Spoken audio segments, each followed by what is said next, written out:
안녕하십니까, 성선입니다. 지훈입니다.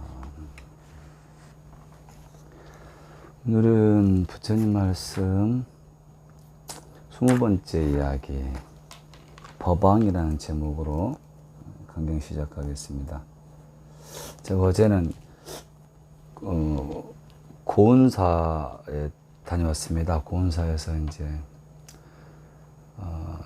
승가대학원 학장 스님께, 그분이 이제 초기 불교를 정통하신 큰 스님이어가지고 아주 영광스럽게, 원래 학장님을 챙겨나러 간 건 아니었는데 어떻게 운이 좋아가지고 학장님 챙겨내서 초기 불교에 대해서도 잘 듣고, 또 이제 대승 불교를 발전시키기 위해서 초기 불교하고 접목시켜서 나아가야 되는 어떤 루트에 대해서도 제가 다시 한번 가닥을 정확하게 잡을 수 있는 계기가 됐었던 것 같습니다. 그래서 어제는 못 올렸죠. 예, 이해해 주시기 바랍니다. 법왕편 읽겠습니다. 부처님께서 왬사의 니그로다 동산에 머무실 때 샤가족 수천인이 부처님께 문안드리고 여쭈었다. 이제는 왕이 되어 이 나라를 다스려서 우리 종족을 더욱 번창하게 하소서. 부처님께서 샤가족들에게 말씀하셨다. 나는 지금도 왕의 몸이니 곧 법왕이니라. 나는 삼천대천 세계에서 가장 높아 나와 견줄 자가 없느니라. 이제 다시 세속의 왕 자리를 얻는다 해도 언젠가는 다시 잃어야 하겠지만 법왕의 자리는 가장 훌륭하여 그 영광 끝나지 않으리라.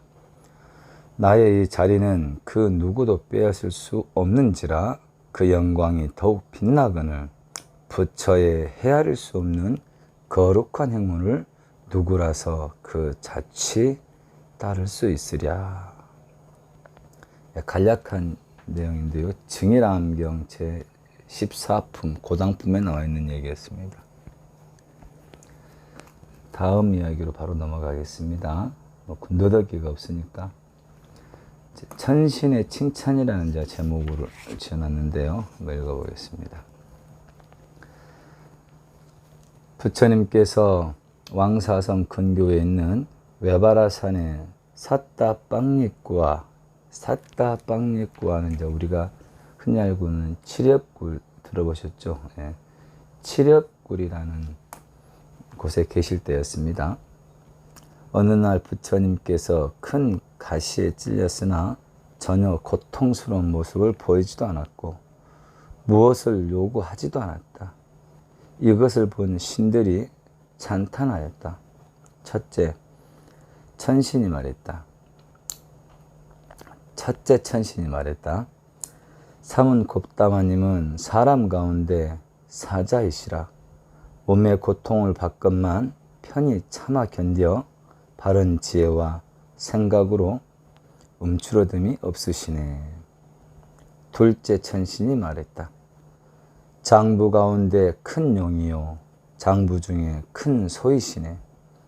용기 있는 사람 가운데서 가장 용기 있으시니 장부의 좋은 말이요 장군 중에 대장군이로다.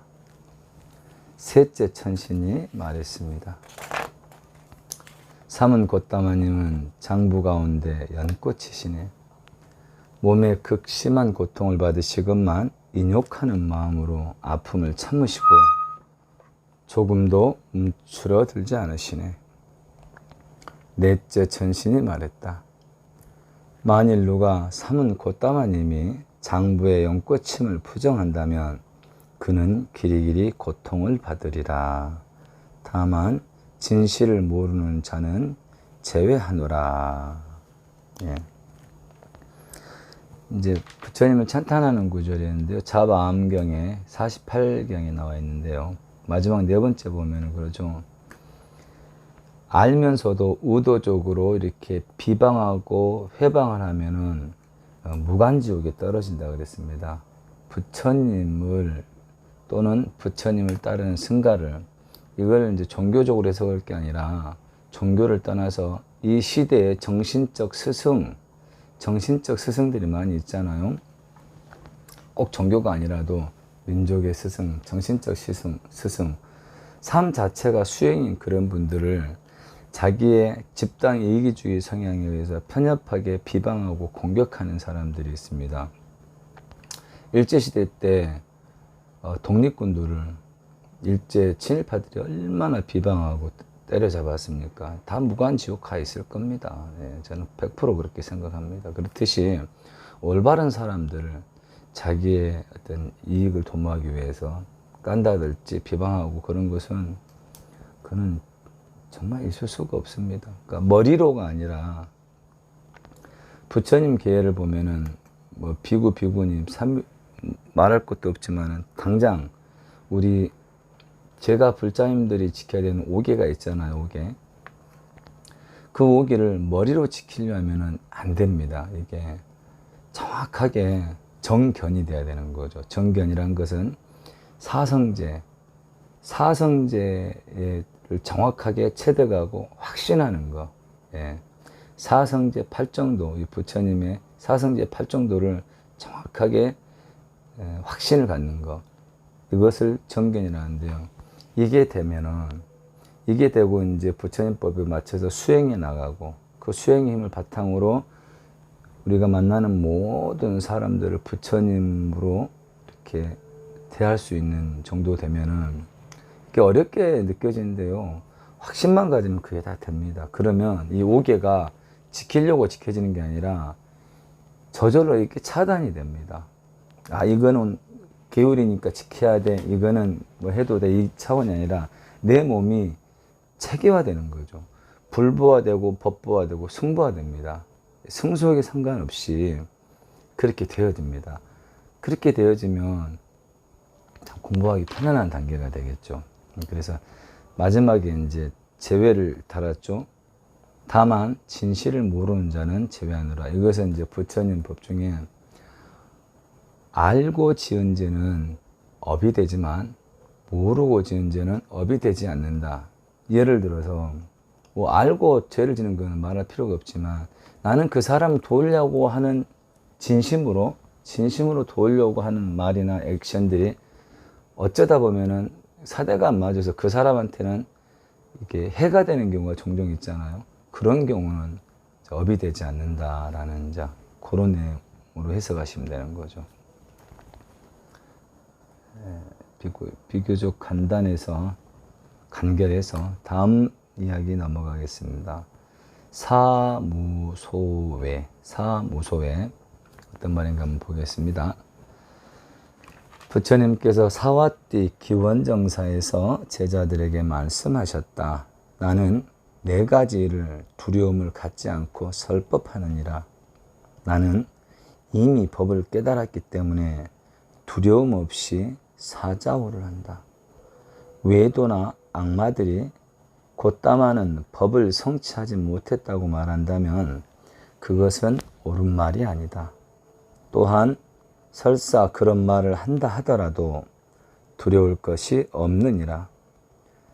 나는 번뇌를 끊었기 때문에 윤회하지 않는다.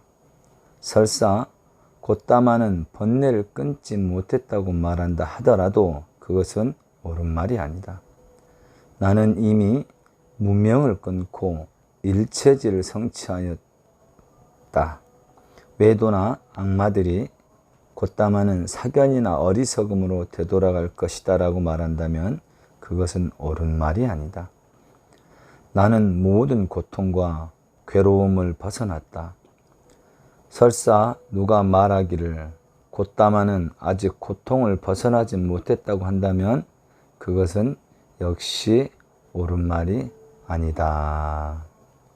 이렇게 4가지 일에 두려움을 갖지 않고 설법하시는 겁니다. 여기서 보면은 정확하게 우리가 법을 알고 이해하는 것도 중요하지만 부처님처럼 두려움 없이 당당하게 사자오를 토하려면은 이게 행위 뒷받침이 돼야 되거든요. 말은 한계가 있기 때문에 말은 뭐랄지 에어리어가 설정되어 있잖아요, 말은. 근데 이 행이 주는 향기는요, 바람을 거슬러 올라가죠. 예, 법구경에 그런 얘기가 나올 겁니다. 예. 말은 듣는 사람이 한계가 있고 들리는 거리가 한계가 있지만 나의 행에서 나오는 향기는, 법의 향기는 천리만리로 뻗어간다는 말이 있습니다. 그래서 행을 뭐 이렇게 다 하려고 복잡하게 생각하실 게 아니라 부처님 말씀 한 구절을 그걸 증득하기 위해서 그 하나만 믿고 그 하나만 다 실천해 나가면요, 그 하나가 넘어지면 나머지는 도미노처럼 쫙 넘어갑니다. 그래서 우리가 하나를 제대로 실천하는 거, 그게 상당히 중요합니다. 그래서 기도할 때나 수행할 때는 이거 할까 저거 할까, 이경할까 저경할까, 참선할까 저럴까가 아니라 일단 아무거나 딱 잡고 하시는 겁니다. 예. 하시면 뭘로 다른 경전들이 읽지 않아도, 공부하지 않아도 그냥 한 번만 읽어도 그 내용이 싹 들어오게 되죠. 경전 하나만 섭렵해도 나머지 경전은 그냥 쫙 섭렵이 됩니다. 다른 수행법도 마찬가지고요. 이렇게 우리는 부처님 공부하는 것에서 그칠 게 아니라 행으로 실천되어서, 부처님이 그랬죠. 무명을 끊어서 일체지를 성취하였다. 부처님 법을 공부하고 행이 되면은 자연스럽게 무지가 소멸되어 가는 것을 느끼게 됩니다, 스스로. 전에는 내가 안 해야지 그렇게 맘먹고 이를 악물어도 안 됐던 것들이 어느새 그냥 나하고는 다른 세상의 것이 되는 거죠. 관심도 없고 이제, 그쵸? 할례로 이제 저 같은 경우는 제 불투도에 이제 해당되는데, 기존의 것들은 그냥 내가 이 물건을 좋은 쪽으로 잘 쓰면 되지 하고 그냥 필요한 거를 그냥 가져왔어요. 딱히 주인이 있는 게 아니라 뭐 이렇게, 물론 주인이 있겠죠. 뭐 농장에 뭐 예를 들어서 드라이버를 제가 이제 가져왔다게요. 그런 것들을 자 별게 생각 안 하고 내가 바르게 쓰면 되지 했는데, 이제는 예를 들어서 누가 나에게 주지 않는 물건을 갖는다, 또 내가 노력한 그 이상의 것들을 바란다, 이게 바로 불투도거든요. 물질적 불투도, 정신적 불투도는 내가 행한 그 이상의 것들을 바라면 안 되는 거죠. 그리고 내가 바래서는 안 될 것들을 바라는 것까지 이제 불투도에 해당하는 거죠. 그래서 이제 이렇게 수행해 나가면 애써 이렇게 안 하려고 했던 것들이, 안 됐던 것들이 저절로 이제 거리가 멀어지는 거죠. 이치가 딱 들어오면서. 좀 얘가 조금 시시했죠. 예, 얘가 좀 제가 생각해도 시시했는데 무슨 말인지 이해하실 겁니다. 그래서 부처님 공부를 하고 또 행으로 실천하고, 이게 수행이거든요. 이렇게 무르익어지면 무지했던 나의 그 업식에서 나오는 거거든요. 일단 무지도 내가 지어놓은 업식에서 나온 거기 때문에 그 업식이 소멸되면서 무지가 같이 소멸되고, 소멸된 만큼 또 지혜의 등불은 또 밝아지고, 그런 것을 직접 느끼게 될 겁니다. 그게 와서 보라, 그리고 가져가라, 그게 증명되는 신의 행정의 원리가 되는 거죠. 마지막 최상의 복전이라는 제목으로 부처님과 마지막으로 읽겠습니다. 부처님께서 기원정사에 계실 때 제자들에게 말씀하셨다. 세상에는 받들어 공양해야 할 사람이 셋이 있다. 붓다인 나와 나의 제자와 전륜 성왕이니라. 왜 붓다에게 공양해야 하는가? 붓다는 항복하지 않은 사람을 항복케 하고, 제도되지 못한 일을 제도하며, 해탈하지 못한 일을 해탈케 하며, 열반하지 않는 일을 열반케 하고, 보호할 이 없는 일을 보호하고, 장님에게 눈이 되어주고, 병든 사람을 능히 구원하기 때문이다. 붓다는 악마나 천신보다 뛰어났으니 가장 훌륭한 복전이요 공경할 만하고 귀하게 여길 만하느니라. 부처님 사람들에게 바른 길을 인도하고 진리를 모르는 사람들에게 진리를 가르친다. 이제 왜 붓다에게 공양을 해야 되나? 최상의 복전이냐? 위에 거 다 빼고요. 위에 건 종교적인 뭐 냄새가 나니까. 맨 마지막에 한 문장. 사람들에게 바른 길을 인도하고 진리를 모르는 사람에게 진리를 가르친다. 이 진리라는 것은요, 시대를 넘어서 지역을 초월해서 인종, 나이, 성별을 모든 걸 다 초월해서 두루두루 그 사람을 복되하고 그 사람 주위를 다 같이 복되게 하는 거. 이거를 진리라고 말할 수 있거든요. 그런데 옛날이나 지금이나 이게 통하는 진리는 부처님 법밖에 없다라는 게 증명이 되고 있습니다. 그래서 서구 유럽에서 아니 수십만 사람을 죽일 정도의 전쟁도 불살 정도로 기독교 맹주국들 아닙니까? 서구 유럽이. 기독교 한계를 느끼니까 불교 쪽으로 눈을 돌려서 참선, 이미테이션 열풍이 엄청 불잖아요. 그래서 지금 분위기가 서구 유럽에는요, 그 엘리트 계층 하면 두 가지를 떠올립니다. 일단 베지터블, 채식주의, 그 다음에 이미테이션. 명상하고 채식하는 사람은 엘리트 계층으로 딱 그렇게 인식되질 정도로 그렇게 바뀌고 있습니다. 오로지 하느님 말씀으로 수십만을 죽였던 그런 나라에서 한계를 느끼는, 인정하는 거예요. 이제 갈 때까지 갔기 때문에. 그리고 우리가 스스로 공부하고 생애다 보면은 하나씩 볼게요. 왜 붓다에게 공양해야 되는가? 항복하지 않은 사람을 항복해 했다. 조금 표현이 저는 다르게 하고 싶어요. 항복하지 않으면 항복해 한 게 아니라 항복하지 않았던 사람들이 저절로 항복을 합니다. 예를 들어서 사천왕문 우리 일주문에 있잖아요.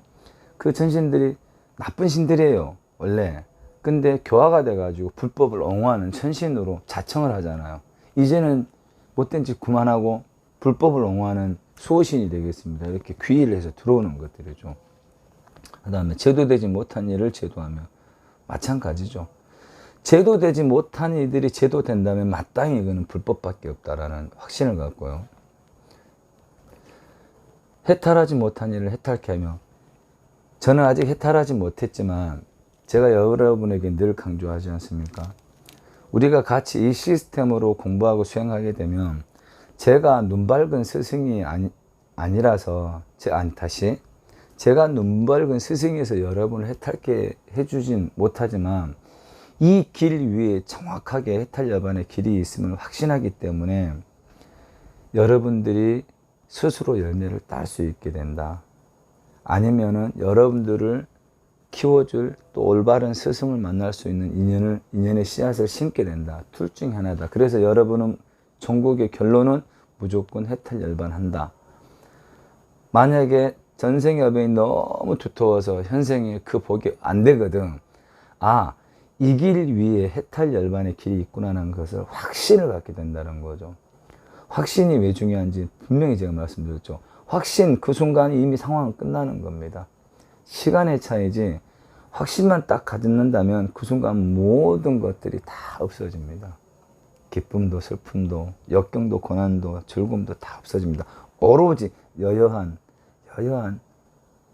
몰록한 잔잔한 그 기쁨에만 쉬어지지 않고 계속 날로 증정되고, 나만 갖는 게 아니라 주위가 다 같이 행복해질 수 있는, 그게 그 확신이 주는 크다는 힘입니다. 그리고 보호할 리 없는 일을 보호하고 장님에게 눈이 되어주고 장님에게 눈이 되어주고, 우리 저기 불구자 전에 제가 말씀드렸던 거요. 진정한 불구자가 누군가 한번 생각해 봐야 된다고요. 장애자로 등급받은 그 육신이 불편한 사람들이 과연 불구자일까요? 누가 불구자일까요? 저는 받겠다고 생각합니다. 퍼센테이지로 보면 몸이 불편하신 분들이 정말로 진정한 사람 역할, 사람 냄새 풍기고 사람의 행을 하시는 분들이 훨씬 더 많습니다. 사지 멀쩡한 우리들 중에 그렇게 하는 사람보다 몸이 불편하신 분들이 더, 그래서 저는 진정한 불구자는 우리라고 생각합니다. 그래서 장님에게 눈이 되어준다는 것은 뭐 눈 떴다고 장님이 아니다 이건 아니잖아요. 그죠? 눈 뜨면 뭐합니까? 봐야 될 걸 못 보고 보지 말아야 될 걸 보고, 그죠? 가야 될 길을 가지 못하고 가지 말아야 될 길을 가고 있는데 이게 장님 아닙니까? 그래서 진정으로 내 삶을 정말로 훤히 비춰줄 수 있는 그런 길을 제시해 준다. 그렇게 의미를 가지셔야죠. 병든 사람을 구원하 마찬가지입니다. 이게 병든 거예요. 그게 진짜 병이죠. 사랑해야 될 것들을 멀리하고 멀리해야 될 것들을 사랑하고 쫓겨가고 이게 병든 거잖아요. 그렇습니다. 정말 소중한 것은 다 내 안에 있다. 가까이 있다는 것을 그것만 보아도 좀 공부하기는 편해질 건데 근데 팩트죠. 여러분 정말 없어서는 안 될 소중한 것들은 돈이 들지 않아요. 그렇죠? 공기, 바람, 햇빛, 돈 드나요? 절대적으로 우리 생사 여탈권을 가지고 있는 이런 소중한 것들은 돈이 들지 않아요. 근데 우리를 탁하게 하고 병들게 하는 것들은 우리가 돈을 써가면서 시간을 써가면서 가까이 하려고 그러죠. 이게 바로 장님이고 이게 바로 병든 거라는 거죠. 다시 한번 우리 생각을 해보아야 할 시기입니다. 오늘 부처님 이야기는 여기까지 하고요. 내가 꿈꾸는 세상 한 편 읽고 마무리하겠습니다. 오늘은 304번째 이야기 말의 비밀이란 제목으로 내가 꿈꾸는 세상 강경하겠습니다. 말 속에 비밀이 있습니다. 말 속에 있는 비밀은 말한 사람도 모를 수 있습니다. 왜냐하면 인간은 자신이 하는 일을 모두 알고 하지 않기 때문입니다. 말하는 내용과는 다른 생각을 가지고 있으면서 말하는 경우가 많습니다. 습관적으로 말할 때는 습관인지 인식하지 못하고 말하는 습관인지 인식을 하지 못하고 말하는 경우도 있습니다. 이 부분은 참 우리가 정말 차분하게 생각해 봐야 됩니다. 위 문장. 말하는 내용과 다른 생각을 가지고 있으면서 말하는 경우가 있다. 전번에 우리 강경 시간 중에 그런 내용이 있죠. 사람들하고 대화를 하고 그 사람의 대화를 들으면서 사실은 그 사람의 말을 듣지 않고 내 다음에 어떻게 말을 받아칠까 답변을 준비한다고 사람들은 그런 성향이 있다 그랬죠. 말을 들으면서도 자기 생각을 자기 말을 생각한다고. 그리고 습관적으로 말할 때는 습관인지 인식하지 못하고 말하는 경우도 있습니다. 인간의 마음은 매우 복잡하게 일어나고 사라지기 때문에 그런 마음에 의해서 일어나는 말의 내용을 모두 파악하기는 어렵습니다. 수행의 힘이 받기 전에는 자기가 무슨 말을 하는지도 모르면서 말하고 말을 하고 나서도 자기가 무슨 말을 하는지도 모릅니다. 하지만 이제 수행을 해서 알아차리는 훈련을 계속 하게 되면 말하고 나서 바로 캐치가 되고 조금 더 깊어지면 말하면서도 이거는 나가서는 안 될 말이다 바로 캐치가 되고 조금 더 깊어지면 말하는 생각 일으켰을 때 이건 나갈 말이 아니냐고 다시 내려놓는 게 되죠. 이렇게 수행이 무게가 깊어지고 디테일화될수록 내 언행을 바로 캐치할 수 있는 능력이 체계화된다는 겁니다. 자신의 말조차도 정확하게 모르는데 하물며 다른 사람의 말 속에 있는 비밀은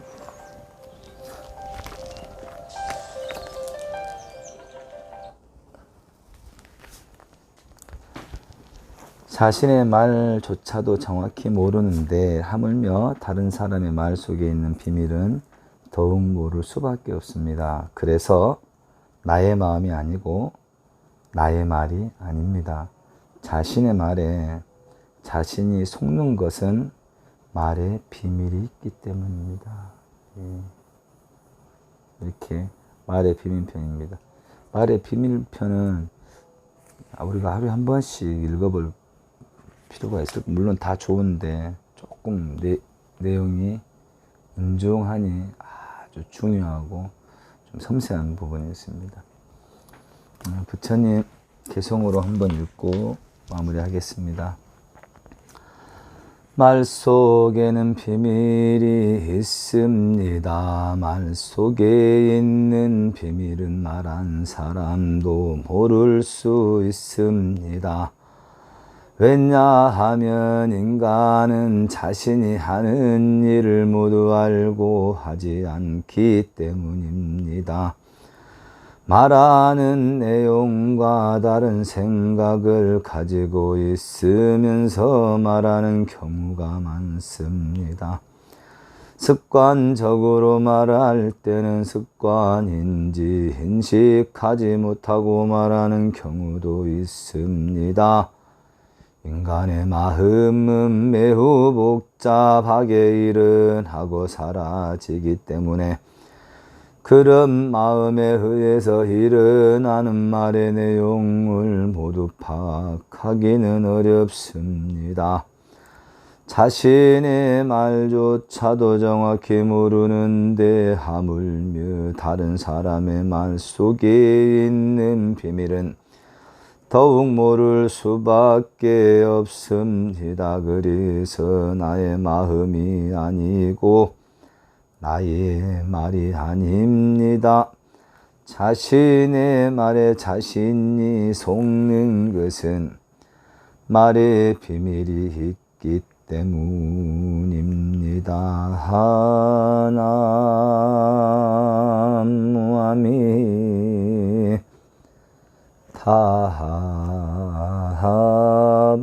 타하불. 오늘 강경 이것을 마치도록 하겠습니다. 오늘도 건강하시고 행복하십시오.